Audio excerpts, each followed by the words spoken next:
তারিণীপুর উদ্যোগে এক Islamic conference. সর্বাগ্রে সে মহান সত্তা আল্লাহ সুবহানাহু ওয়া তাআলার প্রশংসা,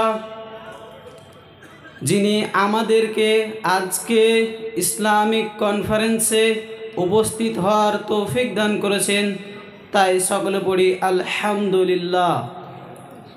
তিনার পরে নবী মুবাশশির সাল্লাল্লাহু আলাইহি ওয়াসাল্লাম, তিনার উপর শত শত শান্তি ধারা বর্ষিত হোক।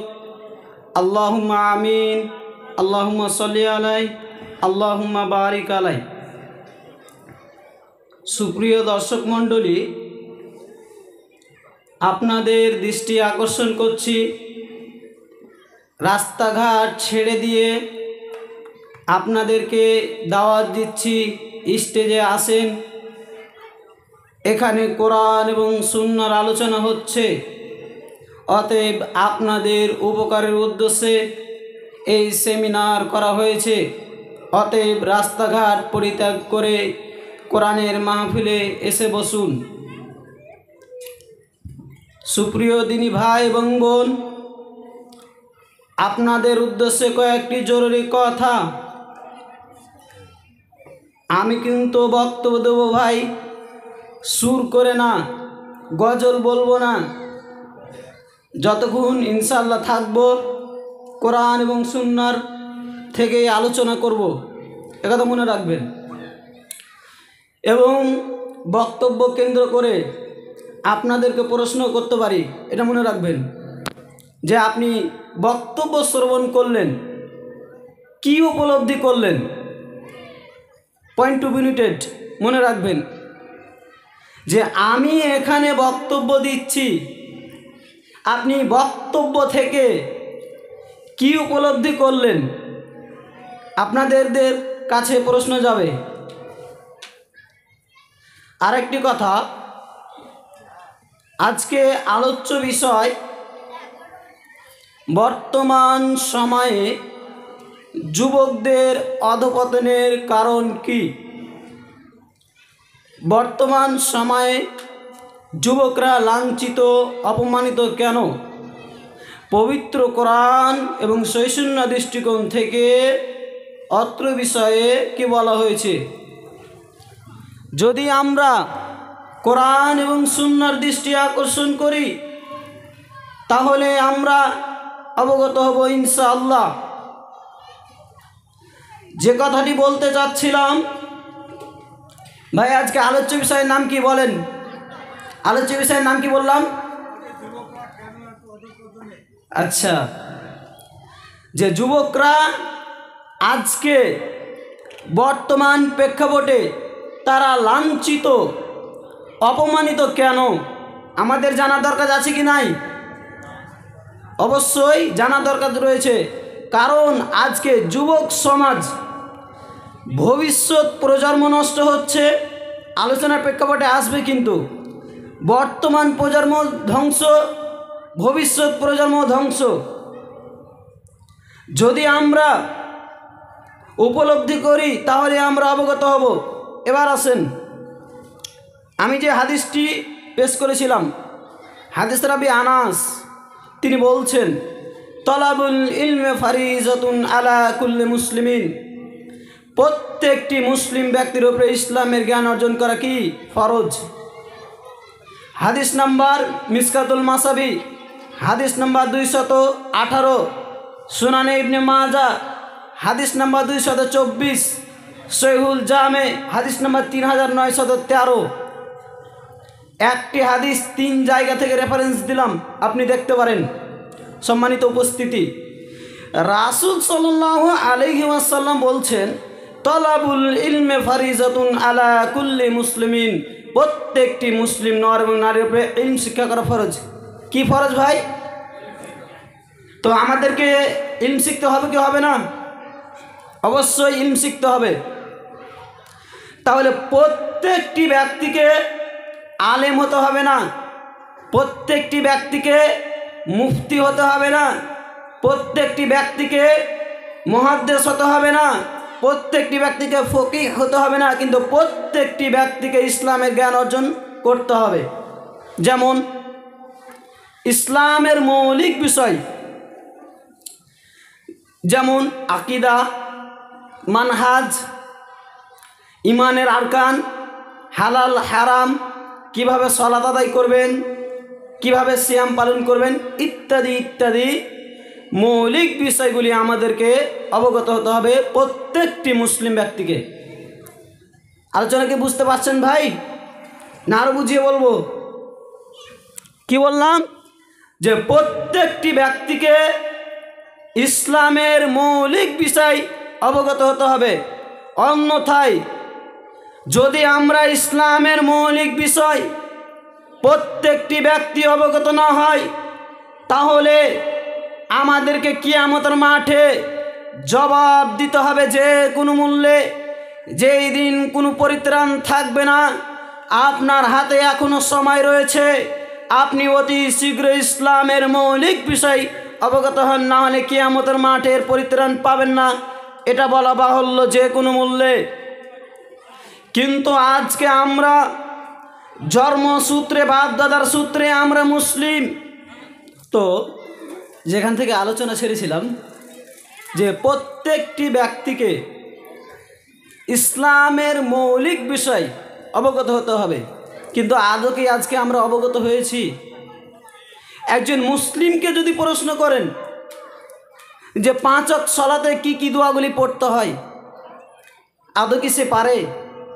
যদি আমরা তাদেরকে জিজ্ঞাসা করি, দেখবেন যে সূরা ফাতিহা পড়তে ভুল করে। অন্য কিছু তো আমি বাদ দিলাম, সূরা ফাতিহা পড়তে ভুল করে। আর এই মুসলিম, এই সমাজের মুসলিম, এরা যদি লাঞ্ছিত না হবে, হবে আর কে? এই যুবকরা অধপতনে যাবে না তো যাবে আর কে? আজকে যুবকরা এই মূল অধপতনের কারণ হচ্ছে কি জানেন? এই যে ইসলামের মৌলিক বিষয় অবগত না হওয়ার কারণে। আজকে দেখেন ওই ছেলেটা 20 বছর বয়স, তার বয়স হচ্ছে 30 বছর, দেখেন সে চাকরি করে, দেখেন যে সে সেখানে ঘুষ খায়। কারণ এই যে ইসলামের মৌলিক বিষয় অবগত হয়নি। যদি তারা ইসলামের মৌলিক বিষয় বুঝতো, তাহলে তারা কখনো ঘুষ খেত না। তো আমাদের বর্তমান প্রেক্ষাপটে ইসলামের মৌলিক বিষয় প্রত্যেকটি ব্যক্তিকে অবগত হতে হবে। আমাদেরকে কি করতে হবে? প্রত্যেকটি মসজিদ ভিত্তিক ইসলামের মৌলিক জ্ঞান অর্জন করার জন্য ওই রকম ব্যবস্থাপনা করতে হবে। কিন্তু আজকে আমাদের সমাজে কিছু লোক রয়েছে যাদেরকে শিক্ষার কথা বলতে গেলে তারা শিক্ষা অর্জন করে না। তারা বলে আমার বয়স 40 হয়ে গেছে, 50 হয়ে গেছে, আমি কি করে আর শিক্ষা অর্জন করব? স্বয়ং নবী মুবাশশির সাল্লাল্লাহু আলাইহি ওয়াসাল্লাম 40 বছর বয়সে তিনার উপরে কোরআন নাজিল হলো, সেই সময়ে তিনি শিক্ষা অর্জন করলেন। তাহলে নবী হয়ে যদি 40 বছর বয়সে কোরআন শিক্ষা অর্জন করতে পারে, তাহলে আপনি আমি কে? যিনি সর্বশ্রেষ্ঠ রাসূল আমাদের মধ্যে প্রেরণ করেছিলেন, তিনি যদি শিক্ষা অর্জন না করতে লজ্জাবোধ না করে, তাহলে আপনি আমি কে? আমাদেরকে ওই রকম ব্যবস্থাপনা করতে হবে। যুবকদের জন্য ইসলামের মৌলিক বিষয় শিক্ষা অর্জনের ব্যবস্থা করতে হবে। যারা বয়স্ক লোক রয়েছে তাদের জন্য ব্যবস্থাপনা করতে হবে। প্রত্যেকটি মুসলিম ব্যক্তিকে ইসলামের মৌলিক বিষয়গুলি অবগত হতে হবে, অন্যথায় তার কোনো বিকল্প পথ থাকবে না। কিন্তু আজকে দেখেন, আমরা মসজিদে আমরা টাইলস লাগিয়েছি, এসি লাগিয়েছি, পাংখা লাগিয়েছি, কিন্তু আমরা ইসলামের মৌলিক বিষয় শিক্ষা অর্জন করার ব্যবস্থাপনা করতে পারিনি। আমরা লাঞ্ছিত হবে না তো হবে আর কে? আজকে দেখেন, আপনার ছেলে আপনার মেয়ে ডক্টর বানাচ্ছেন, কোনো সমস্যা নাই, ইঞ্জিনিয়ার বানাচ্ছেন, কোনো সমস্যা নাই, কিন্তু তার পূর্বে আপনার ছেলে মেয়েকে ইসলামের মৌলিক বিষয় শিক্ষা অর্জন করান। তারপরে আপনার ছেলেকে সায়েন্সের ছাত্র তৈরি করেন, তারপরে আপনার ছেলেকে ডক্টর বানান, তারপরে আপনার ছেলেকে ইঞ্জিনিয়ার বানান, তারপরে আপনার মেয়েকে আপনি ডক্টর তৈরি করেন। কিন্তু তার আগে নয়, ইসলামের মৌলিক বিষয় আগে শিক্ষা দেন, তারপরে আপনি জেনারেল শিক্ষায় শিক্ষিত করেন। কিন্তু আজকে আমাদের সমাজে যেগুলি মিশন রয়েছে, শিক্ষা প্রতিষ্ঠান রয়েছে, আদৌ সেখানে ইসলামের মৌলিক বিষয় শিক্ষা দেওয়া হয় না। কারণ আপনি তদন্ত করে দেখতে পারেন যদি আমিনুজ্জামান ভুল বলি, কারণ দেওয়া হয় না। আজকে তারা ধর্মকে নিয়ে তারা ব্যবস্থা করে খায়, শুধু তারা 5 ওয়াক্ত সালাতের কিছু দোয়া শিক্ষা দেয় এবং কোরআন পড়ার কিছু তারিকা মানে বাচ্চাদেরকে শেখানো হয়, কিন্তু ইসলামের মৌলিক বিষয় শিক্ষা দেওয়া হয় না। ওইরকম প্রতিষ্ঠান থেকে আপনি সাবধান থাকবেন। তো আজকে যুবকরা ধ্বংস হচ্ছে ইসলামের জ্ঞান না অর্জন করার কারণে। প্রথম পয়েন্ট ভাই, প্রথম পয়েন্ট কি বললাম?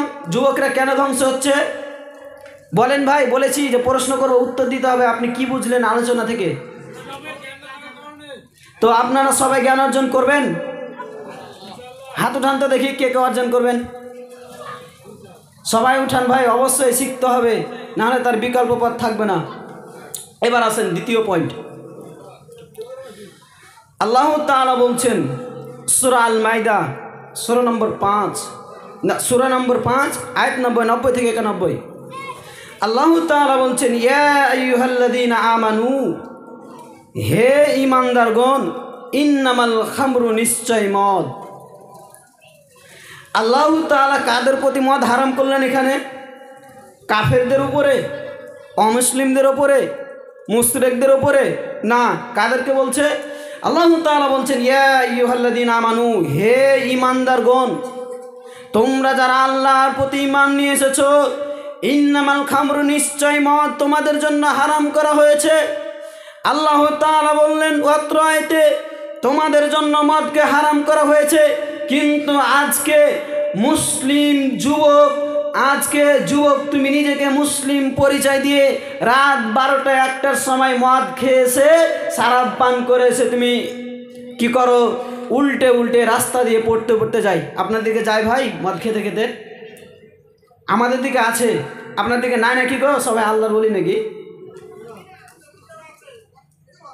আচ্ছা, তো যেটা বলতে যাচ্ছিলাম যে মদ পান করে সে কি করে?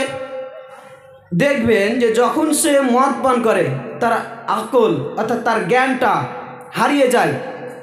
সে কি করে? সে অবস্থায় এসে মদ পান করে এসে তার স্ত্রীকে কি বলেন জানেন? আম্মা বলে দেয় মদ পানের অবস্থায়, এবং তার স্ত্রীকে আবার আম্মা বলে, আবার ওর আম্মাকে স্ত্রী বলে এই মদ পানের অবস্থায়। কেন বলে?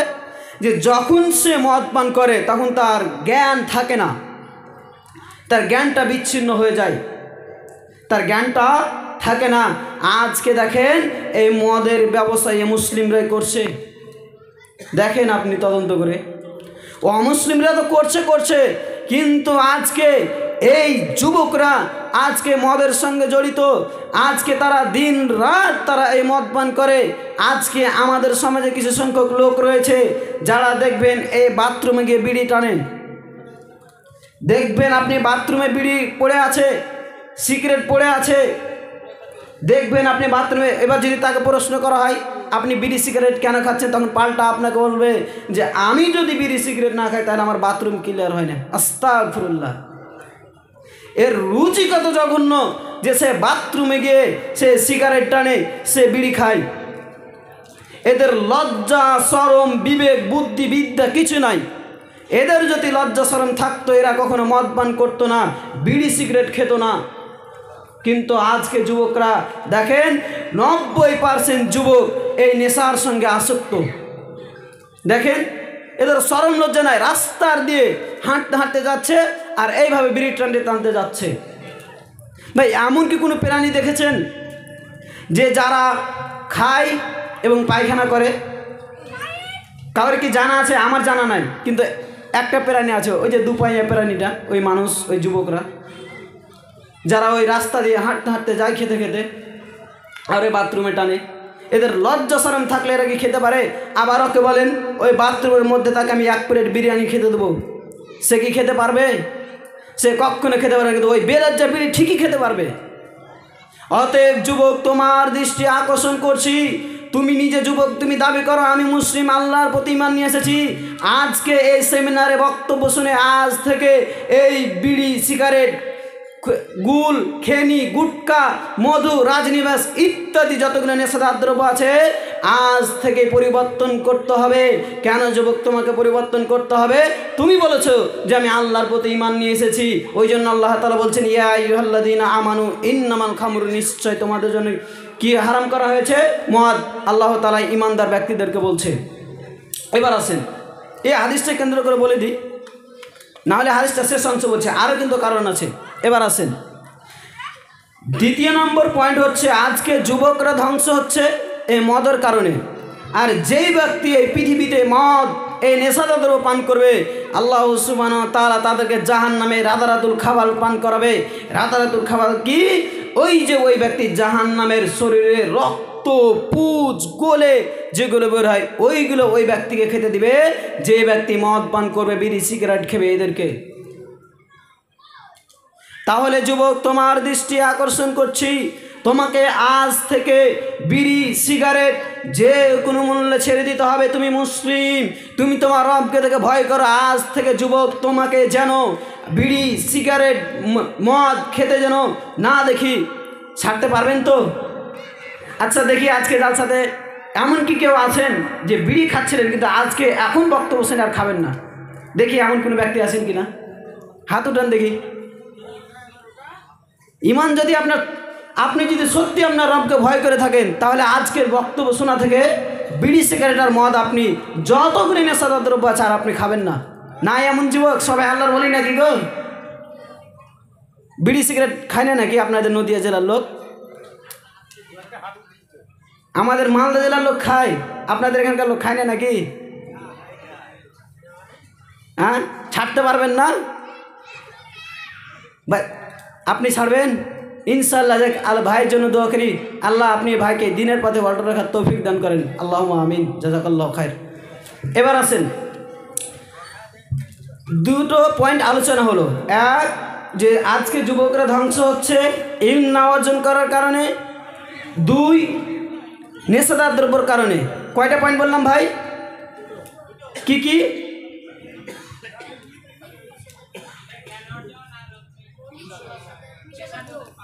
জাযাকাল্লাহু খায়র।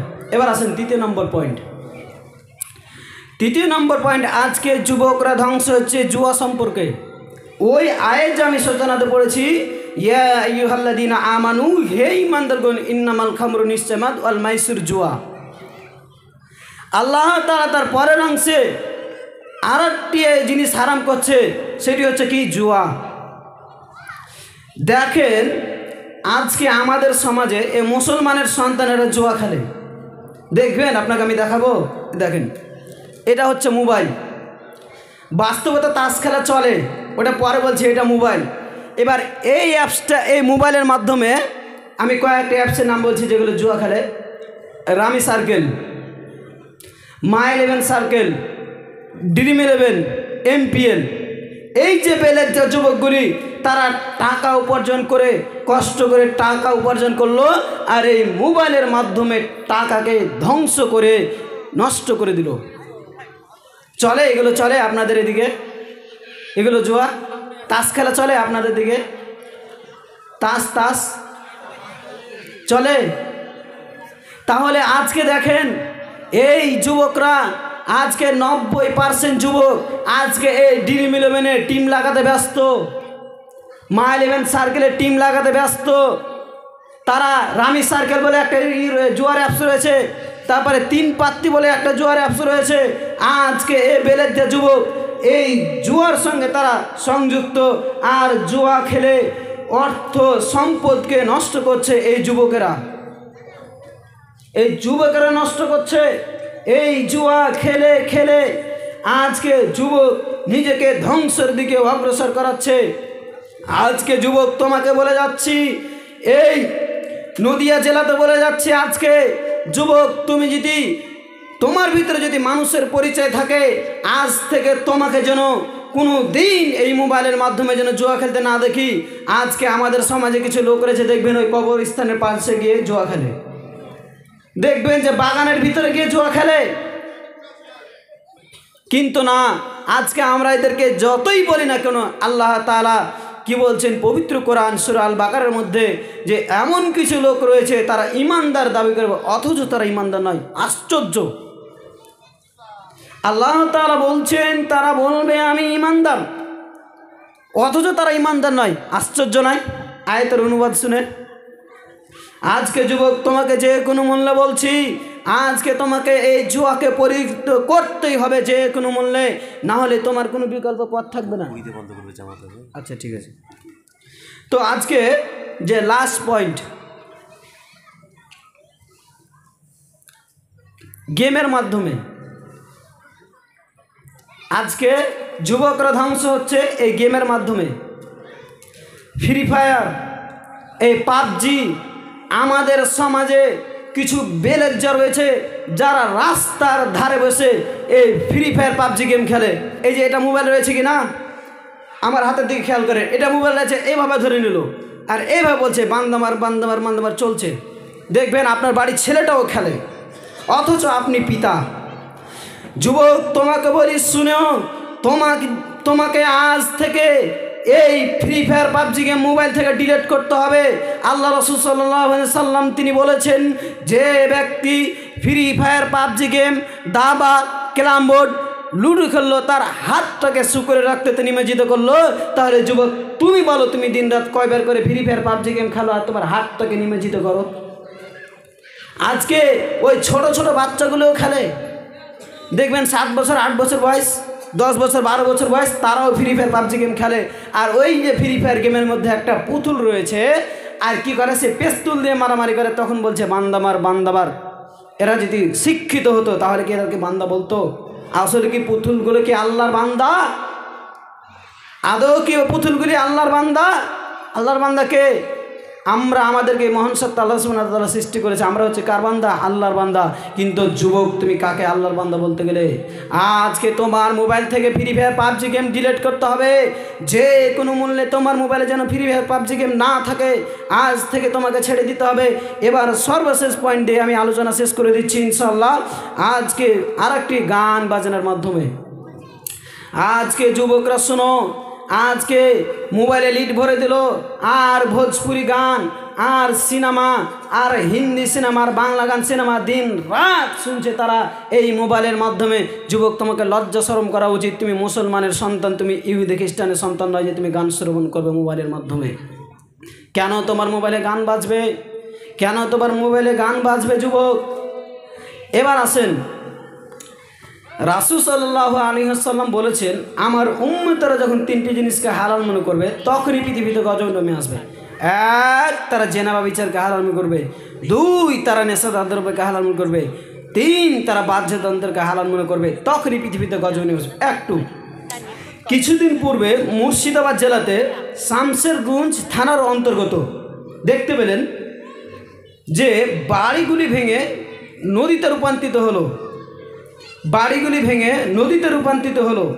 তারপরে আমাদের মালদা জেলাতে রতুয়া থানার অন্তর্গত ভূতনি এলাকা। তো যেটা বলতে চাচ্ছিলাম যে আল্লাহ রসুল বলেছেন তখনই গজব নেমে আসবে পৃথিবীতে যখন আমার উম্মতেরা 3টি জিনিসকে হারাম করবে। 1, আল্লাহ তাআলা তাদের উপরে জালেম নেতা সৃষ্টি করবে, যেমন নরেন্দ্র মোদী। 2, ভূমিকম্পের মাধ্যমে তাদেরকে ধ্বংস করবে। বলে আমরা বুঝতে পারলাম যে আজকে যুবকদের অধপতনের কারণ মূল দায়িত্ব হচ্ছে এই পিতামাতা। আল্লাহ রসুল বলেছেন 3 শ্রেণীর মানুষ জাহান্নামে যাবে। 1, কাপুরুষ জাহান্নামে যাবে। কাপুরুষকে ওই যে বাড়ির মালিক তার ছেলে মেয়ে অন্যায় কাজ করে অথচ বাধা দিতে পারে না, এই শ্রেণীর লোক জাহান্নামে যাবে। একথা রাসূল সাল্লাল্লাহু আলাইহি সাল্লাম বললেন। সর্বশেষ মহান সত্তা আল্লাহ সুবহানাহু ওয়া তাআলার কাছে দোয়া, যে আলোচনা কিন্তু সম্পূর্ণ করা হলো না সময় সংকীর্ণের কারণে। আমি দুঃখিত যে আমি পয়েন্ট আকারে বক্তব্য সাজিয়ে নিয়ে এসেছিলাম, কিন্তু সময়ের কারণে। সর্বশেষ মহান সত্তা আল্লাহ সুবহানাহু ওয়া তাআলার কাছে দোয়া, আল্লাহ আজকে যুবকরা ধ্বংস হচ্ছে, অধপতনের দিকে যাচ্ছে, আল্লাহ আপনি যুবকদেরকে হেদায়েত দান করেন, আল্লাহুম্মা আমিন। আল্লাহ আমরা জানি না কারা দুনিয়া থেকে চলে গিয়েছে, তাদের কবরে কি শাস্তি হচ্ছে আমরা জানি না, আল্লাহ আপনি তাদের কবরের শাস্তি মাফ করেন, আল্লাহুম্মা আমিন। আজকের এখান থেকে আলোচনা সমাপ্ত করছি। ও আখিরি দাওয়ানা আলহামদুলিল্লাহি রাব্বিল আলামিন। আসসালামু আলাইকুম ওয়া রাহমাতুল্লাহ।